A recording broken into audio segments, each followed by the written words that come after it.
Hi all, welcome back to yet more DD at Tarawa. This is my part 8. Part 7 last night, probably when I shouldn't have bothered. But I've watched back over it and it's not as bad as I thought. But it kind of stopped us midway and we got lost and we made a mess of a few things. So I've had time to look up some of the things that we need to know. First of all, let's clear this, and I don't know why. I mean, I have played these games before, honestly. I have. I don't know why I'm starting to look at this, look at the double symbol here, thinking this has to be 2 units or a depth marker with another unit, at least 2 in the position group to carry its fire, if it's doing normal fire. If it's doing the A action, however, and if the action is going to involve something that's unoccupied, then it only needs this colour. And I don't know why I didn't sort of click to that. I think I was looking for it in the rules. Well, you know what? I clearly wasn't looking for it in the rules. Because as usual, I've done what I usually do. Now you'll see, I might get a bit of glare in this area. You'll see this is on page 22. This is rule 12. Remember, I have the older rule book, so I don't know about some of these things maybe being slightly different. So anyway, page 22, rule 12, Japanese lettered actions. So it starts there, and then there's some example of something up there. And then it carries on down there, so it's still rule 12. And then after that, you go into rule 12.1, right? So I've read, I've maybe not read right through all of that. However, I found the bit that I need to know about, right? And it's this bit here, this paragraph here, right? And so many times I read it. I mean, okay, this is a separate paragraph, fair enough, but it's another couple of lines of text, Grant. And it answers exactly what I'm trying to, just get the confirmation for. If I need that confirmation, it's right there. So we're talking about single colours on fire cards at positions of that colour. Perform an action if occupied by a Japanese unit with or without a depth marker. A double colour symbol indicates that position of that colour performs an action only if occupied by a unit and a depth marker. So that's what we're trying to work out. And the only exception is resupply. So resupply is going to happen whether you've got a single or a double. It doesn't matter. That's what's saying there. Doesn't really... Not so sure it makes it that clear in the actual resupply bit there, telling you about it, but, hang on. Resupply, 12.11. No, that is 12.1. Yeah, that must just be a misprint. That is 12.1. There's not a 12.11, is there? No. The 12.1 is the resupply action. Well, what does it say? Eligible position. It's got to be an occupied position with US units in its field of fire. If one or more Japanese units in position have no depth marker. So if one or more Japanese units in the position have no depth marker, draw and place a depth marker for each such unit. Face down, do not fire. If all Japanese units in position have depth markers, fire. Right, and then start and turn a wall. Yes, and the reason that's an exception is because it doesn't work if it's got a depth marker, does it? So if you draw the double symbol and you're looking to resupply, it's not going to work. So it's going to allow you to count this as a single to double it up. Maybe it doesn't make it quite so clear there, but... Oh, hang on. No, resupply, that's a resupply action.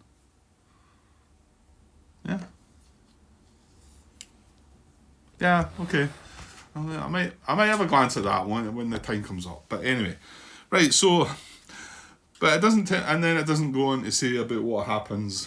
Well, it does. It's right there. And the next paragraph tells you an unoccupied position may perform an action allowed by the Japanese action summary, regardless of whether the colour symbol is single or double. So any unoccupied action, right, it doesn't care. If it's got the colour, if it's got purple and it's unoccupied, it doesn't matter if it's a single purple or a double purple.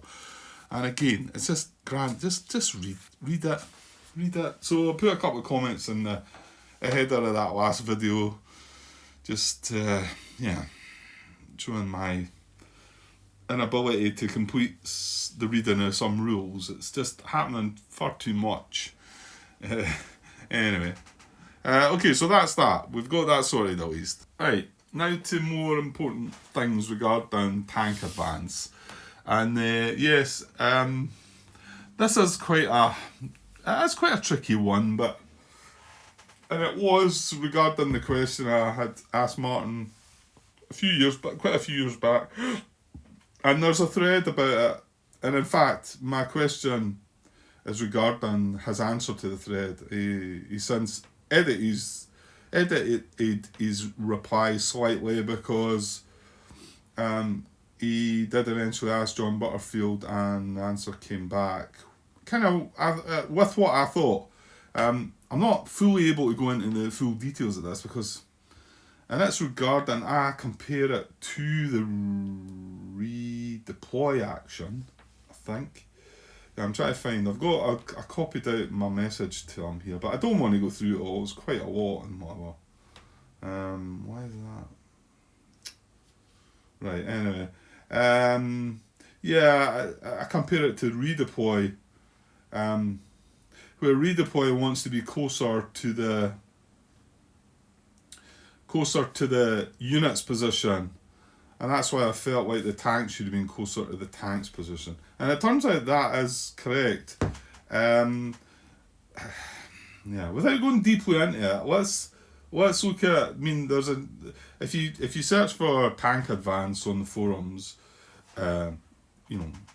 specifically for that, the thread that you get is the one I'm talking about.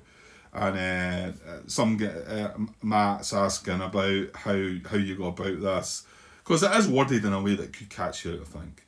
So basically Martin's answered it in 3 ways. You find the closest unit within 4 hexes, right? And then this is the bit that he had to edit slightly. You then find the unoccupied or Japanese occupied position closest to, right? Closest to, and it's not closest to the US unit within 4 hexes that you're targeting, and that's the bit that was confirmed. It's closest to the tank's position. So, and then you then advance the tank to that position. If the position is occupied and in communication, you swap places with that Japanese unit. Then he sets out the priority order of being unoccupied position, closest position to Japanese tank, and then highest numbered position. So, first of all, right, in our situation, well, let's just try and deal with this without, like I say, going far too much in it than we need to. We worked out that this was as close as this was as close as this, wasn't it? 1, 2, 3, 4, 5, 6, 6, and that one's 6 as well. 1, 2, 3, 4, 5, 6 away, right? So now, yeah, I mean, if the priority is to find an unoccupied position, it's got to be moving closer. It's got to be moving closer to it. So this is going to be 1, 2, 3, 4 away from that. 1, 2, 3, 4, 5. That's not getting closer, right? And then this, and remember, it's also got to be within 4 of the tank. The tank can't move any more than 4. If it was this, it'd be 1, 2, 3, 4 away. 1, 2, 3, 4. And that's 1, 2, 3, 4, 5, 6 away for them as well. So both these and are going to be closer to that. 1, 2, 3, 4. I can't move to that one because that's 5 away. So, however, if you're then considering switching positions, then this gets to within 3. This gets to within 3, right? So, I mean, you could sort of say, well, let's just use green cubes, that's actually closer, and that's actually closer. And I think this is where things get a bit muddled up, because it's either unoccupied or Japanese occupied position, and it's not closest to the US unit. It's not trying to get closest to the US unit. It's want to be closer to the tank's position. So it's not wanting to move as far if it can help it. So, and then the fact that the priorities are unoccupied first before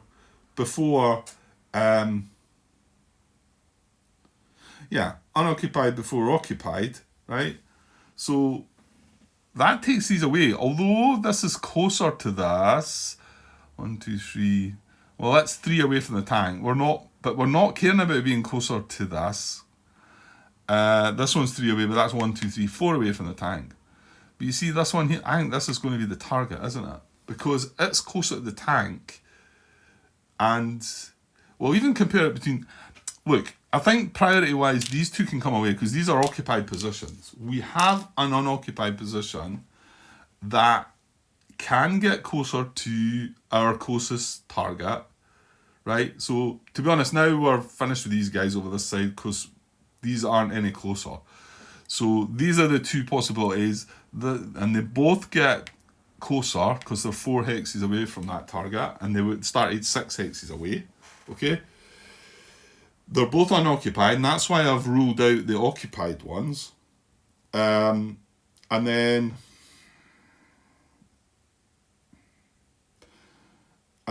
the position then is closest to the tank's position.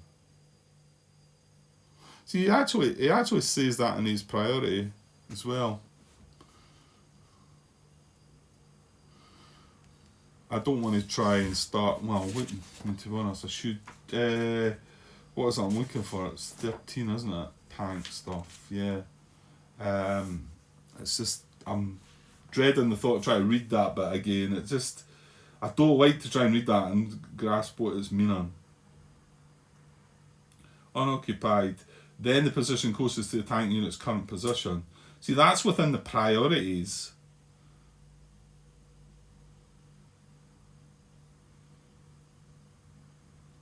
Yeah, and it says, and closer to the nearest US unit. Well, you know what? It is actually worded okay. It's just maybe it could be picked up in the wrong way. Because we are moving closer to the nearest closest... we are moving closer to the nearest the nearest US unit by moving in one of these hexes, right? Now, again, priority-wise, unoccupied. I mean, yes, okay. Let's just leave this one possibility as well, right? So this one's also as close. Well, in fact, it's closer, but that doesn't matter. That doesn't matter. As long as you're getting closer, it doesn't matter how close. You know, you could get right adjacent to it. It doesn't matter. That's not one of the things you're trying to do. As long as you're getting closer. So, and the fact that that's a possibility as well, right? Shall we just say? But then you look at the priority order and it's unoccupied. So you take that one away, like I've just done already.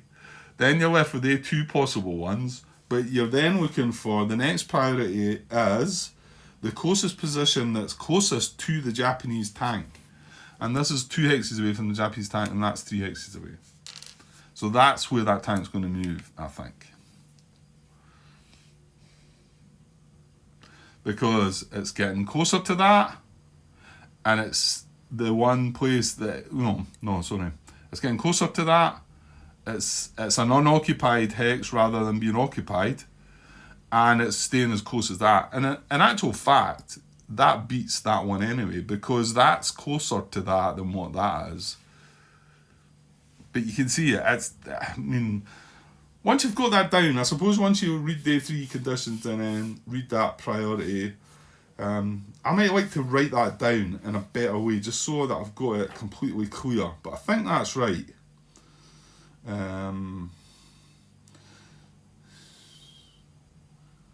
Yeah, because it comes back. This thread got started in 2018, and then somebody brought it back up in 2022, asking questions. And then Martin came back saying, my initial reply is based on this clarification from John Butterfield. Here is the intent of the advanced action rule. Locate the US unit that is closest to the tank unit's current position.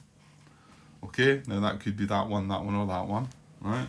Move the tank to a position that is A, within 4 hexes of the tank unit's current position. So it can't move any further than 4 hexes, right? B, closer than the tank's current position to that US unit. So it's got to move closer to the unit, okay? And then among qualifying destination positions, move to the position that is closest to the tank unit's current position. So there's not one bit there that talks about being as close as possible to the unit. It needs to move closer, but it doesn't need to be the closest to it, you know. And then he follows up with the redeploy action works the same way, but with a 3 hex range. And that's why I went and sent Martin my question, because I realised that redeploy worked that way. Don't ask me what redeploy even does right now, but it's when I was playing the game back in 2018 probably, or 2019 or whatever. And then I seen Martin's reply and I spoke to him about it, and then he went and found out he got on the hotline to Mr. Butterfield, and Mr. Butterfield got back on the hotline back to him, and we got it all sorted out. It does sort of carry on. Well, it does not explain the confusing wording of 13.2. It should clarify how to handle that tank action.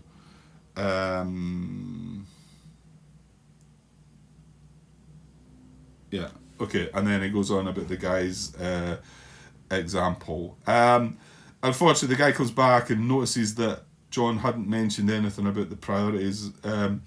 But Martin came back, said it was a little shorthand in his reply, and the priorities, the tiebreakers are unoccupied, number 1, closest to current position, closest to the current tank's position, and then highest number position. Okay, right, I'm going to leave it there because this tablet's actually battery's going to die as well. But I also think that's enough. That's enough of that. And we can see if someday, if I've got that wrong. I think Martin, he's made a couple of comments, so he might follow along with some of this playthrough. So hopefully he might confirm that we are getting that right. So I think that's the position. But however, I'm going to come back to that, and we're going to get on with the game.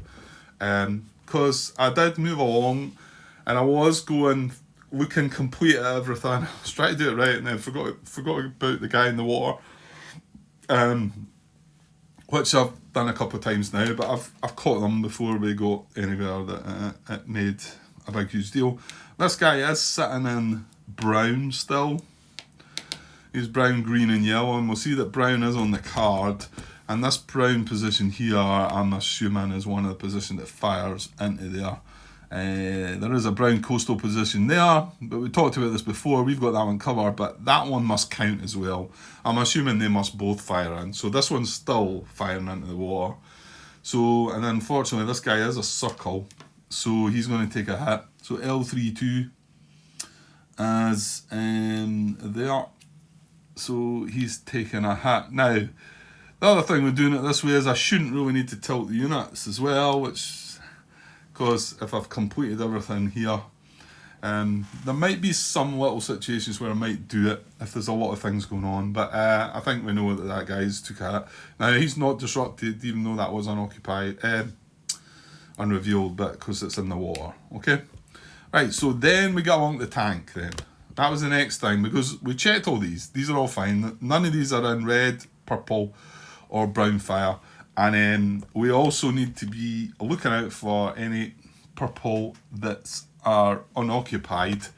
And I seem to remember myself saying that this was unoccupied. Well, I'm going to double check this. I don't think that's true, because that is a position group that's joint, and it's got, so I don't think that's classed as unoccupied, but don't quote me on that just yet, and maybe somebody might want to comment on that before we get to a place where that's going to matter. It doesn't matter right now, because it also needs to be within 2 hexes of a US unit, so that is not the case, so I don't need to worry about it.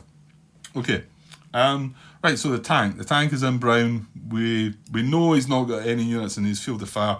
He's wanting to advance. These are his closest. He's wanting to go to an unoccupied position. He's got the choice of these two that are within 4 hexes. This one's too far away. So between these two, it's all about what is the closest to him himself. It's this position here. He's going to move to here. So I'm going to, it's not going to matter. He's now in green, isn't he? I'm going to just do that though, to say that he's done something. He's moved from that position into there. Okay, so we're going to stick with that. Yes, we will. Right, so moving on. Let's get moving on. And again, just be wary of empty purple positions. Well, don't think that I actually got. You can quickly see that there's none. I mean, again, I'm not quite sure these are classed as unoccupied. I might have that. I might have that wrong. Like I say, I mean they are unoccupied, but because this is occupying it, I'm not so sure if it goes that way or not. And then this one on here is unoccupied. It's a single position, but again, there's nothing within 2, so there's nothing that they can ambush us from. And then we've got an occupied position down here. It's only going to be. This is where the single or double matters. This is only single, so we're not going to be. It's not going to be firing. Or it won't do its A action. The only one we've got to watch for is the not redeploy. What was that? Resupply. Which I'm going to look a little more into that. I think it's because it has to be a single position to be able to do the action, because it's adding a depth marker. So, and if it's, yeah. So if you're looking for a double with it, it's not going to do anything. So that's why it allows it to be a single, I think. Something like that. Right, moving on. So, what have we got there? We've got intense brown, right? So that is, and I think we're in the brown, aren't we? Well, that was a good result then, because we went in and took that out. So that would have been bad. And that's in brown and blue. Blue's not on the card. Brown is, but the brown fire is coming from a position that we hold. So all good there. That's in blue. Okay. That is in blue and green, which we've got none of. Wow, this is looking a bit too good, because I think I might have already looked at these as well. Or have I? Right, we've got some red here. No, that's from here. Yeah, and we went into that position as well. It was steady red, mind you. However, no, it's a diamond and a triangle. So red and, oh, hold on, stop. That's the one we're going to say is purple, isn't it? Still nobody said anything. My guess is Martin's probably leaving that one as well, because it really needs to come from, if you're wanting complete clarification on it, it really needs to come from Mr. Butterfield himself. So whether he might pop by at some point and maybe clarify that for us or not. But I'm pretty sure it should be purple. Anyway, so purple. Well, that's with the A action as well, Grant. So you've got to remember that. Well, it's not. Actually, it is double purple. Yeah, this is double purple. So that's bad then. Okay. Right, but this is where I need to go and clarify for sure that this counts as a double when they're like that. I'm pretty sure that's right. The other one I want to make sure about is, if this wasn't here, is this position considered occupied? I mean, the position's not, but the position group is. So when does that matter is what I'm sort of want to know. But we do have double purple, and these guys are sitting in purple. We're saying they are anyway. And we've got the A action. So what does that tell you then? Well, let's lose our wee chart here. So, and just to confirm, this is an inland position as well. So it's not a coastal position, because there can be differences with that. Right, so, and it's, I know you maybe can't see the letter. The letters are way along there, and they're they're probably not easy to see. But you'll see that this is the P action, patrol. This is the M action, mortar, muster. This is the R action, resupply, redeploy, reinforce. This is the A action. That's all ambush. So yeah, if you're unsure, it's basically what the word starts with, the letter the word starts with. So we have an inland position that's occupied, and it has US units in its field of fire. So on the A, we're going to get assault. Move into closest US occupied hex in field of fire, then CC. Okay, well, that I wasn't expecting then. Oh, that's because they're in the closest units field of fire. Okay, now, yeah. Well, I've got two units because it's a position group. They're separated. So, did they both move in here? Let's get the rule book open. Right, so I do think I'm going to have to go and look up some things here because this is the assault action here, and Japanese occupied inland position has US units in its field of fire. Move the Japanese unit and its depth marker, if any, from the position into a US occupied hex in the position's field of fire, then conduct close combat. So it's talking about it and its depth marker. Well, we're counting it as a double because it's a position group that's got two separate units, no depth markers. And the only thing that talks about here is this 12.81. If the position has multiple Japanese occupied position hexes, check each hex separately for assault. Which then, yeah, makes me wonder what to do because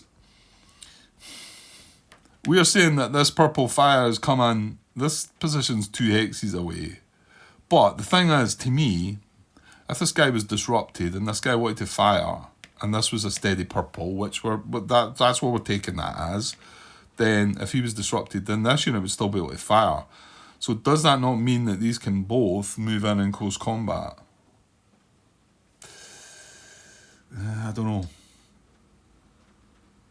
And am I getting it right by counting these as a double? I think that's right. I'm pretty sure this does count as a double.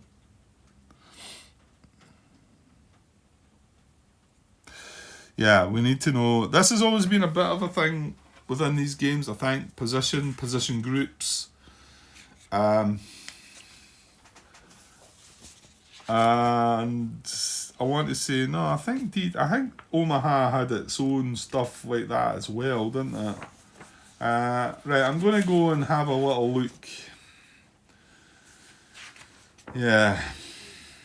Position group. Here we go. Hang on, here's page 11. Let's have a look at this. Right, so this is page 11, 6.21, position groups. Positions with 2 or more component position hexes, such as E1 and E2. Where are they? E1 and E2. Yeah, that's quite an interesting one. Well, I'll show you that. So E1 and E2 are actually, there's E1, right? A blue position. And this is just, you can see the blue dotted line in between. And this is E2. So these aren't even beside each other, but they're still a position group. Okay? So, positions with 2 or more component position hexes, such as E1 and E2, are considered one position and have one field of fire, even when some hexes in the position are occupied and some are not. Okay, and that's it. That's all you're getting there. This is about overlapping fire. They're considered one position. So I think that proves that when it says, if I was to be checking unoccupied positions in the blue, in colour in blue, this would not be an unoccupied position because these are classed as one position. So this is not unoccupied, is it? Because it's occupied, right? That proves that one. And they have one field of fire. And it carries on, even when some hexes in the position are occupied and some are not. So they have got one field of fire. So again, yeah, looking at this, we'll just keep this example up. So like I've said, there's nothing in this, and generally they can only fire 2 hexes away. So blue fires into this hex here, and you would think it would need to come from here. Well, that is saying that they have one field of fire, even when some hexes in the position are occupied and some are not. So that tells me that can fire, that still fires into that hex. Now, you could push that even further to, like, look at this one up here. See this purple position? let's just say, oh, so I hope I remember to move that back. Let's just say that that's in there. And we had the unit in there. That's 1, 2, 3, 4 hexes away. But it's still purple fire. And that, if that's the only position in the position group that's occupied, it still fires in it there. That's my belief. That's what I'm reading. And that, like I say, and that also means that if we're looking for, when I was talking earlier about this being an unoccupied purple position, it is not. Because these 3 hexes are all considered one position. So if one of them's occupied, the whole thing's occupied. Surely that's the case. Right, please tell me there if I've got that wrong, because that might not come into needing any seeing for a while, so please let me know if I've got that wrong, so that I don't come on and blunder with that. But I think that's right. Now, does that help me with this assault? No, really.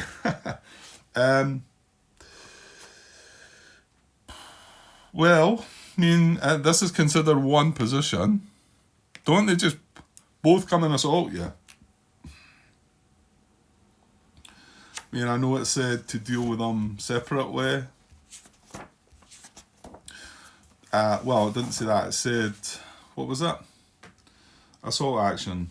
If the position has multiple Japanese occupied position hexes,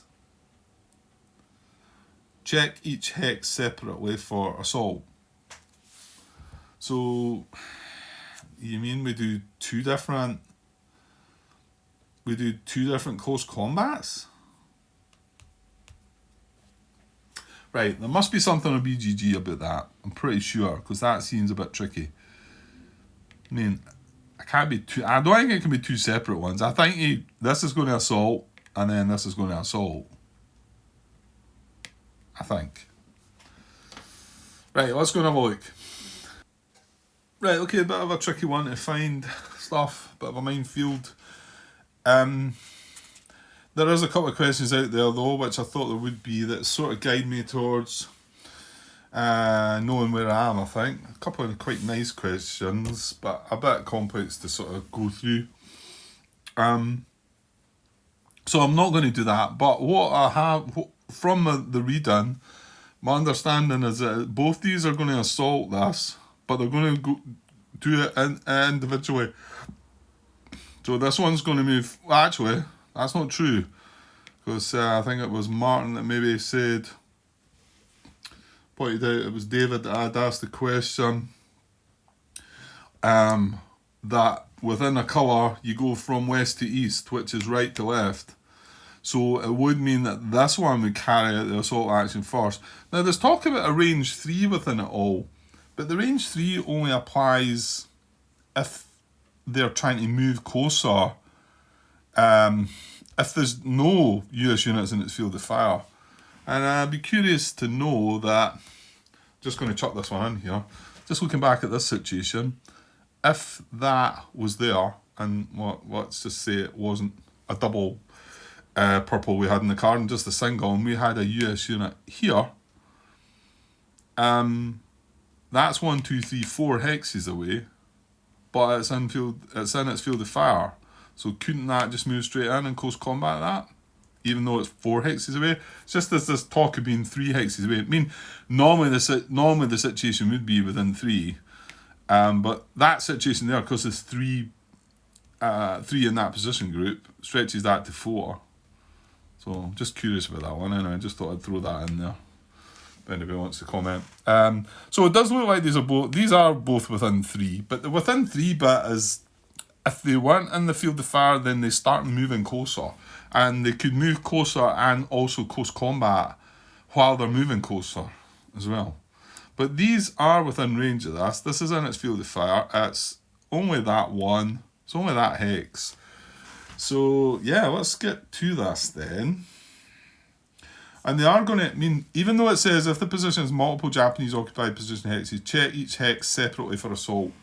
That was also part of the question, was the fact that if you're checking each hex, this is only a single position. Oops, I almost looked underneath that, sorry. This is a single position, and this is a single as well. It's not doubled up, but I think the purpose of that is only to check them because of how close they are, and what position they're in and whatever. Because right now we need to decide which one's going to go first here.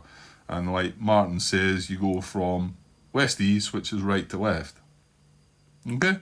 So, going to go with that. So this guy is going to move. This guy is going to move in here and close combat us, I think. Now that's where he came from, but let's just see. Japanese occupied.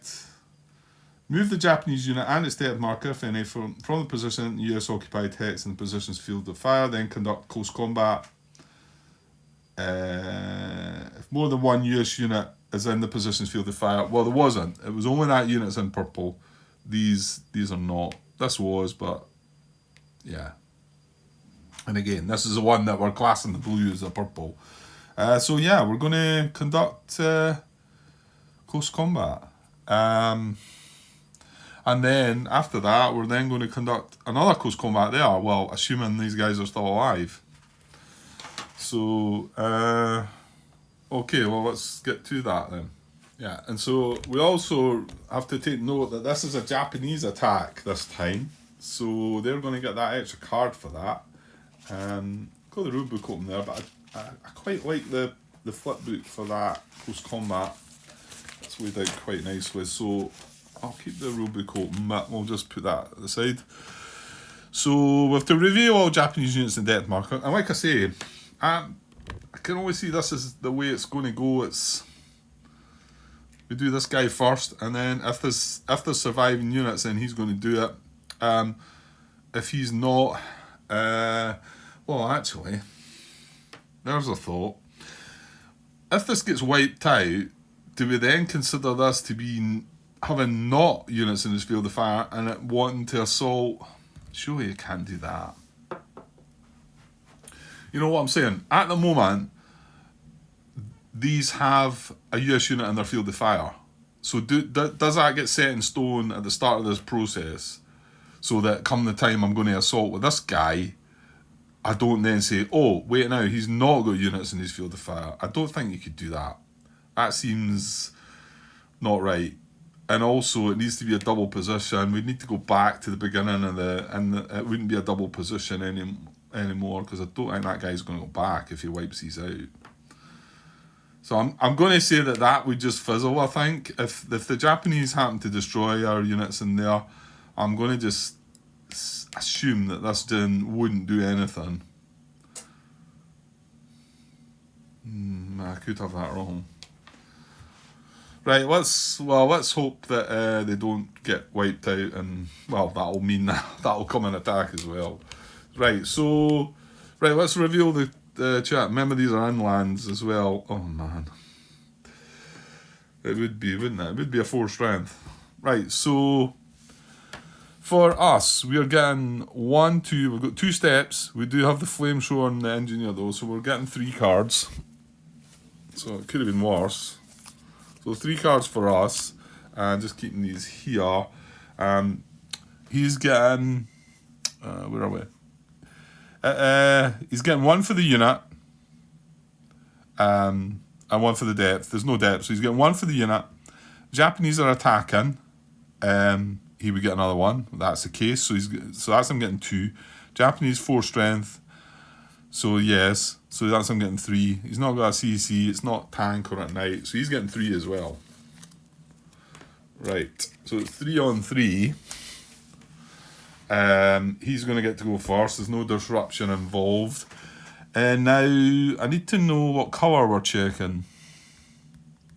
I mean, you would think it would just be the blue that we're in, but I thought I read something. Oh, is it? No. You know what it is? If he was attacking us in a non-position hex, like here, if he was attacking this hex, which is non-position hex, then I think use the colour that he's came from. Does it not say that? Maybe on this. Here you go. Japanese unit conducting CC in a non-position part of the assault action, use the initial position colour. So yeah, so they would use the colour that they came from. However, this is in a position hex, so the colour is going to be blue. That's the relevant colour. Right.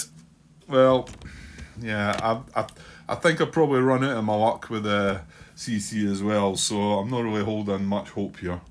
Right, so they go first. They aren't disrupted, so we're going to draw a card looking for blue. And we've got 3 cards each. Here we go.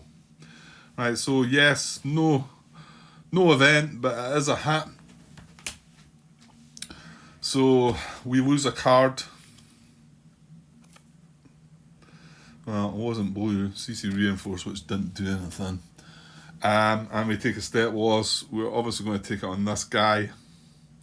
So we've got 2 cards left. Well, he's only got 2 cards as well. We really need to hit here and get lucky with the last card. So that's an engineer unit destroyed. I think he can just go back in the box. So yeah, I'll put that unit back in the box as well. That's fine. Yeah, okay. Right, so that's fine at him. Right, we need blue. Oh, no. Right, that was our chance. That was our chance to do something. Right, over at him, there was no event there as well. Over at him, on blue, and there we go. So, technically this card gets discarded. What do you know, it is blue. We are white type. Oh no, now I'm not going to know about... So this gets hit. This card hasn't been revealed, so I'm putting it back on top. So that was grim. Right, so, well, my take on that is that this guy's in here now. Now, there's not so much of a good to this. I mean, he is disrupted, but my take also is going to undisrupt in the... Well, I kind of know that because that was part of one of the questions that I came across. And in fact, Martin actually linked the number 6.4, was it? Or 6.3 is ringing a bell. 6.4. Disrupted Japanese units. Japanese unit with disrupted marker does not fire, does not project.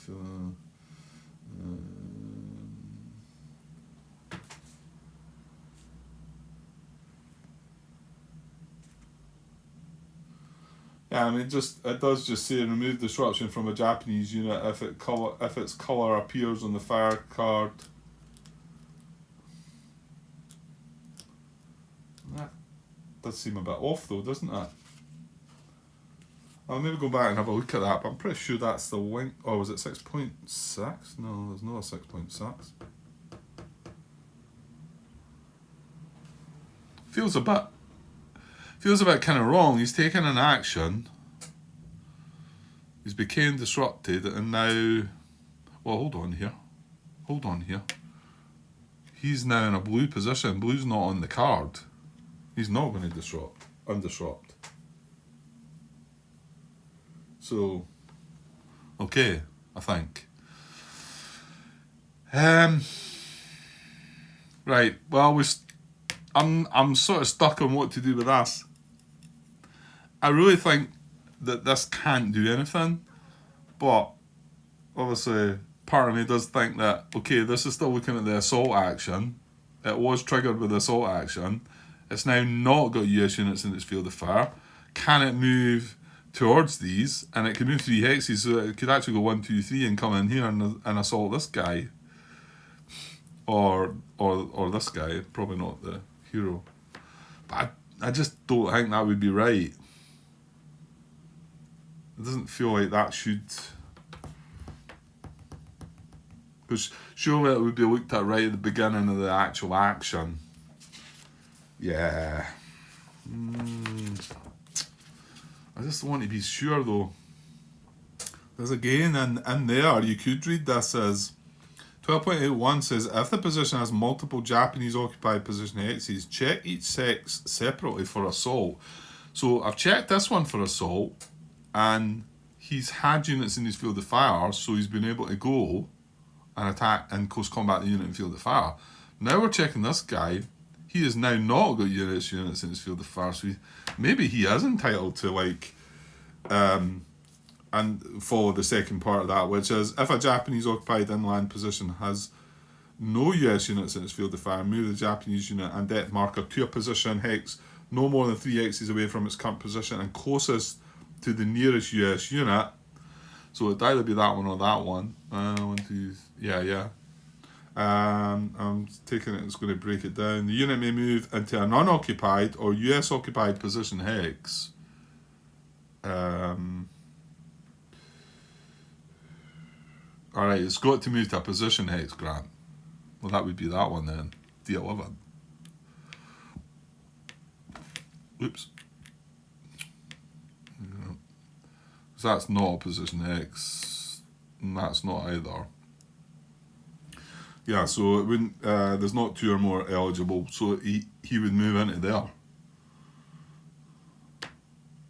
There's not any unoccupied hex. It's going to get it closer, you see. So he would go straight into there. I'm not sure, but if you think about it, it says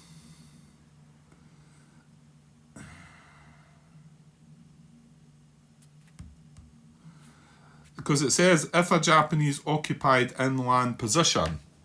Well, that was the whole thing. So how can we start off with it, checking the whole thing there, and then now doing something different with the next part?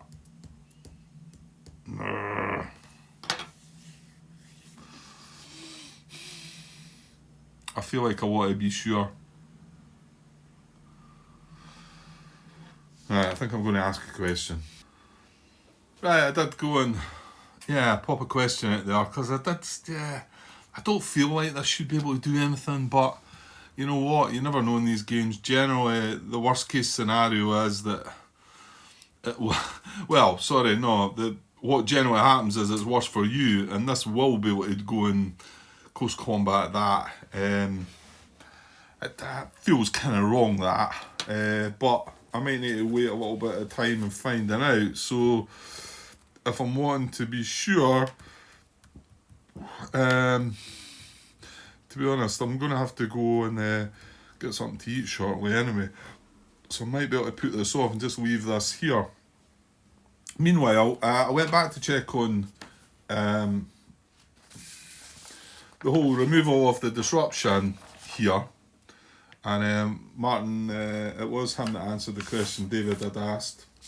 If it stays, if this was in the colour or that was on the card, would it come off at the end of this Japanese action phase? Whereas you would normally take, this disruption will be coming off. This disruption will be coming off the end of the phase. So let's just say he had moved into purple now, got disrupted. Would this come off? Feels kind of cruel if it does. My understanding was I thought it would, but it does feel kind of rough, doesn't it? Anyway, Martin said he references 6.4 and he says at the end of this phase. However, I did just look at the addenda there, the errata, and it does have under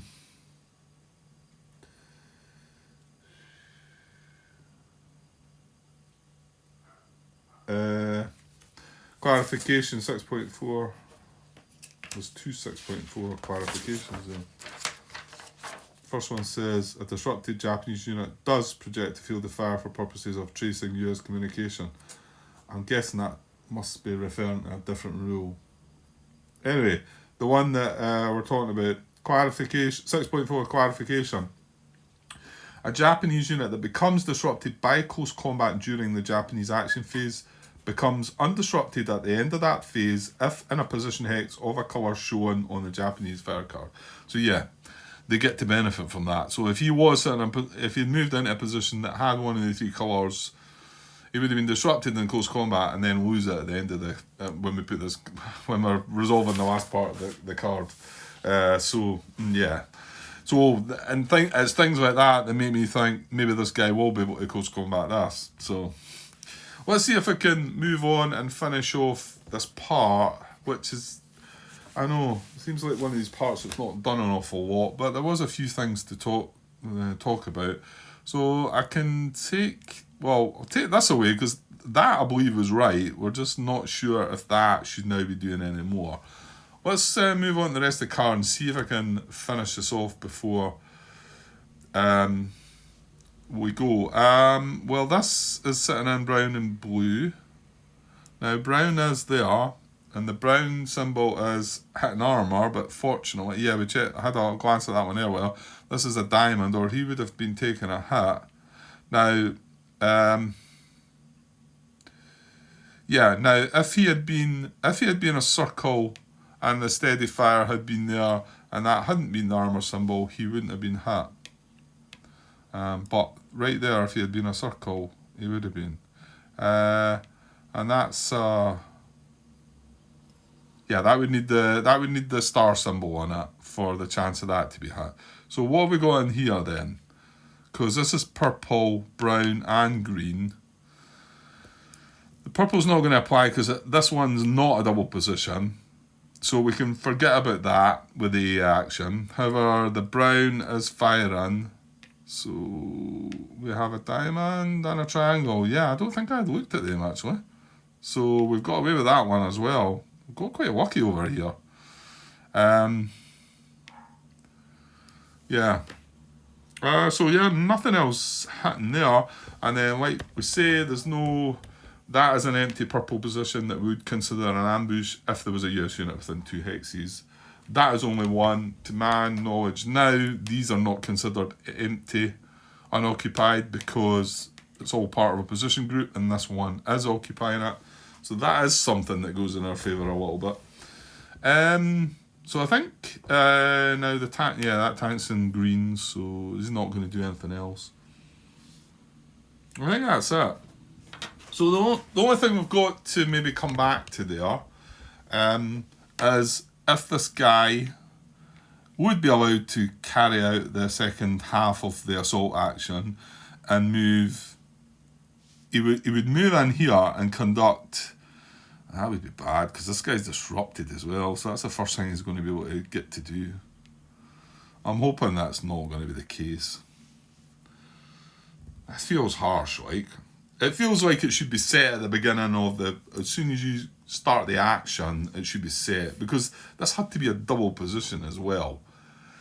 Maybe you could say, you know what, you could maybe argue the case if it was just a single position that was shown on this. Both of these would want to do the assault action. This would have done his first. Then maybe you could, that would be more of an argument. But now this is not, if you're going back to the start, this is not a double position anymore. So, yeah. Anyway, okay. So I'm going to finish off the Japanese fire phase and leave that green cube there. And I'm going to hopefully get back later for another part.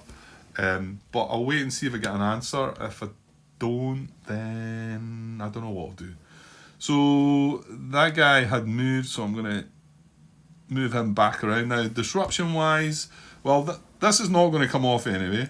Now, well, we're going to have the fire card up there in the discard, in the Japanese fire card part anyway. If that guy, if he was to go in there, that's red that's on the card. So if he was to go in there and wipe us out and end up there, he's then going to undisrupt as well.